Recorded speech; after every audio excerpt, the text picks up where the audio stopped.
This lesson is how to use expanded division.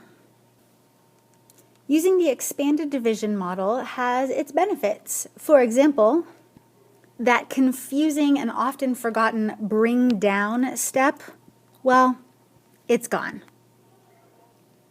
All that weird place value stuff where you pretend it's a 35 even though it's in the 1000th place, all that weird place value stuff, yeah, it's gone.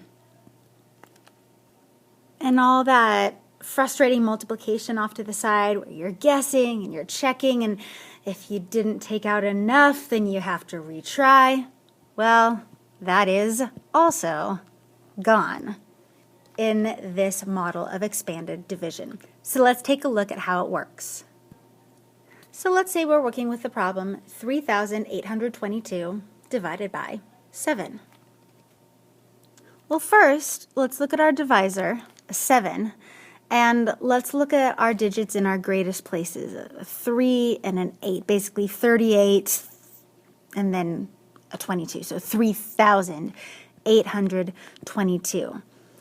What if right now we just kind of pretend that this 22 isn't here, and we just think about it as 7 and 38? In other words, how many groups of 7 could we take out of 38? Now don't worry, I know I'm messing with the place value now, but not for long. Well, you might think to yourself, hey, I know that 7 times 5 is 35. 35 is very close to 38 and it doesn't go over. So I can use this fast fact to help me as long as I don't try to take out too much at a time. Now, I would really like to take out a bigger chunk than just 35. I would really like this to be 3,500. So what I'm going to need to do with my factor that I'm multiplying by 7 then is place 1, 2 zeros. I took out 500 groups of 7. Wow, that's a lot. And that's how I got my 3,500. Now, like I said, I took it out, so I can multiply, and I will get 322. Next step. Now I'm working with a 7 and a 322. Well, that can be a little overwhelming, so let's just focus in on that 32 here. So, let's see, 7 times 5 is 35. That's too much.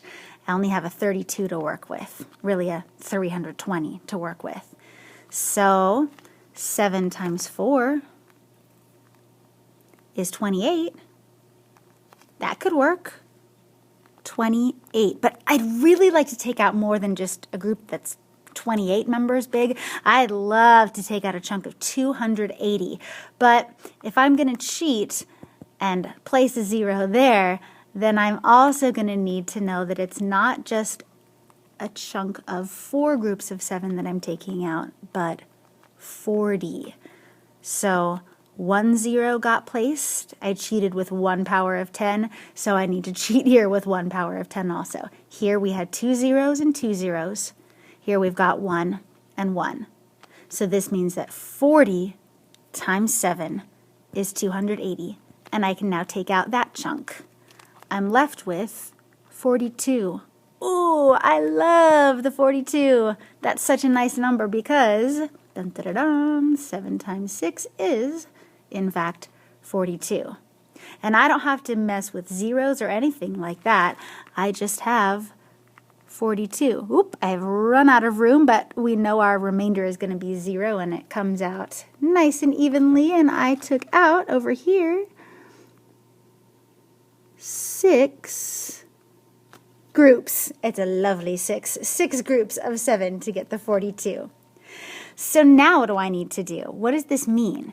Well, basically, right here is our answer. So if I put all of these pieces together, that should give me my final answer. So I've got 500, I've also got 40 groups, and I've also got 6 groups. So put together, that would be 546 groups. Final answer.